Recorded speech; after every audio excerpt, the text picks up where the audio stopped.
A-League's transfer news, as well as some movement abroad from our Socceroos and Matildas stars. Let's start off with our Aussies abroad. First of all, Socceroos captain Matty Ryan, linked with a new club in France, FC Lorient. We know he was with RC Lens last season. It's been interesting how Matty Ryan hasn't really been able to really consolidate a starting spot consistently at a team. He's been jumping around at clubs quite a lot recently in recent years. So Matty Ryan, if this move does happen in the end, hopefully it turns out to be a good one for Matty Ryan, because we know he needs to build some strong form heading into the World Cup next year. And another Aussie goalkeeper on the move, Tegan Micah, has joined up with Olympique Lyonnais in France as well. Great club for her to be at, Tegan Micah. It really feels like she's Australia's starting goalkeeper going forward. She's just been in such fantastic form, obviously competing with the likes of Mackenzie Arnold and now, the youngsters coming through, especially someone like Chloe Lincoln, who was impressive in her recent Matildas appearance. But Tegan Micah, this is a great club for her to be at again, especially in the lead up to next year's Asian Cup for the Tillies. And last week, it was officially confirmed that Nestori Irankunda has joined Watford. Just a really exciting move for Irankunda, joining on a 5-year deal from Bayern Munich. It's a big move for Nestori Irankunda, and it's just really exciting to have so many Aussies now in the same league, the English Championship. We know we've got a handful of players at Portsmouth, QPR, they're all across the league. Hopefully a strong campaign coming up for Nestori. Well, he's not a Socceroo, but he did come through the A-League system. New Zealand fullback Liberato Kakache has sealed a move to Wrexham, pretty much on the same day that Wrexham took on Wellington Phoenix last week. So a really exciting move there for the All Whites defender. There's been a lot of talk around Marco Tilio in recent weeks. Where is he going? Is he coming back to the A-League with Melbourne City? That has been confirmed that that's not happening. Florian Plettenberg here saying that Marco Tilio to SK Rapid is considered a done deal. SK Rapid in Austria. Apparently it's a loan with an obligation to buy, which becomes valid after 20 starts in competitive matches. Look, Marco Tilio, again, at this stage, seemingly not able to break into the Celtic first team. He's been with them during pre-season and training. It'd be great to see him break into that team. He's someone who I think has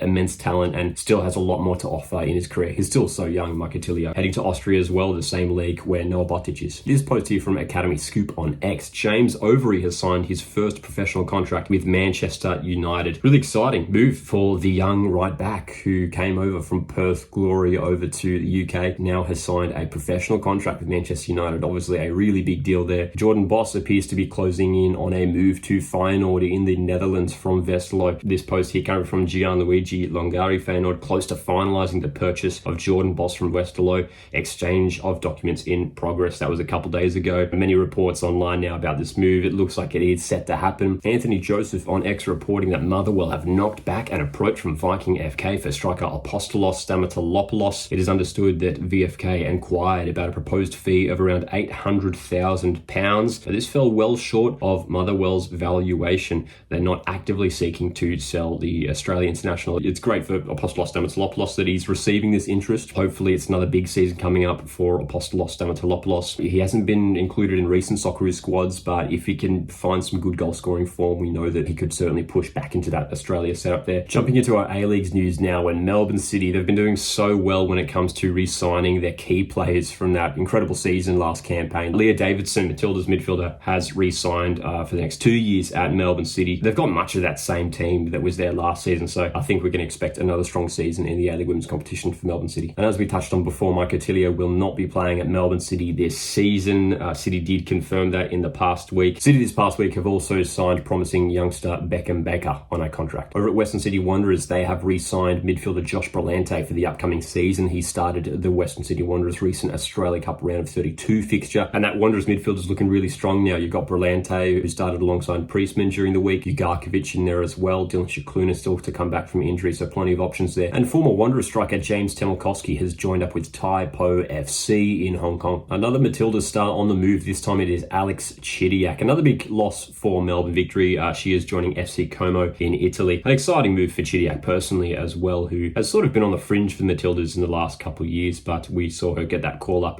for that most recent squad under new head coach Joey Montemuro, one of the top players in the A-League women's competition, and she deserves this exciting move to Italy, but it is certainly a big loss for Victory. And a couple of youngsters signing up for the upcoming season at Melbourne Victory. Luka Kolic as well as Kane Razmoski have joined the senior team. Sydney FC have brought Al Hassan Toure back to the A-League. Former Macarthur Adelaide United striker. He spent the last couple of years overseas. He is back on a 2-year deal signing from FC Tulsa in the USL Championship. And if you can rediscover some of that fantastic form that he had, especially early on in his career. We remember when he was breaking through at Adelaide United, looked like such an exciting, promising player. If he can rediscover some of that great goal scoring form, he could be a real danger player for Sydney FC. I'm curious to see how exactly he will be utilised under head coach Ufuk Talay. We do know he is capable of playing out wide in a winger position as well, so he provides that versatility as well too, Ray. So I think it's a good move for Sydney. And this article came out from Vince Regari in the Sydney Morning Herald during the week. Sydney FC in a shock swoop for Bayern Munich legend Thomas Muller. You can check out the full article, but apparently Sydney FC are in talks with Thomas Muller, though there has been plenty of talk online that it appears that Thomas Muller could well be joining LAFC in the MLS. So it'd be great to see someone with the quality and class of Thomas Muller in the A-League. Muller did play alongside Douglas Costa at Bayern Munich. It would be one of the biggest signings in A-League history if this did come off. Over at Wellington Phoenix, they have re-signed Tiana Jabeur for the next 2 years, while they have strengthened their A-League men's team with the signing of Carlo Armiento, previously at Brisbane Roar, Adelaide United and Perth Glory. News this week surrounding Newcastle Jets A-League women's team. 8 departures have been announced this past week from the Jets, but they have announced the signing of goalkeeper Anna Leet, New Zealand international goalkeeper, joining Newcastle for the upcoming campaign. And speaking of goalkeepers, Adelaide United are reportedly interested in Dutch goalkeeper Eloy Room. This news coming from Mike Verwey on X. Apparently the goalkeeper is in talks about a 2-year contract. And you look at Adelaide United, and it's a little bit uncertain in terms of what the goalkeeping situation is going to look like at the Reds this season. James Delinov recently departed the club. Young goalkeepers there in Max Bartoli and Ethan Cox. So I think this would be a decent move to bring an experienced goalkeeper here. And obviously Adelaide United have that link to the Netherlands with Ernest Faber. Brisbane Roar have a new striker for the upcoming season. Christopher Long has joined the club in Queensland. He spent a lot of time amongst the lower divisions in England as well as some time over in Scotland. 30 years of age now, Christopher Long. It'll be interesting to see how he goes in the A-League. And to finish off, one piece of news from Auckland FC this past week. They have confirmed the departure of defender Scott Galloway. Make sure you're subscribed so you don't miss our transfer updates here on Auswatch Football. Thanks guys for tuning in. Hit the like button on the way out. My name is Lockie and I'll see you in the next one.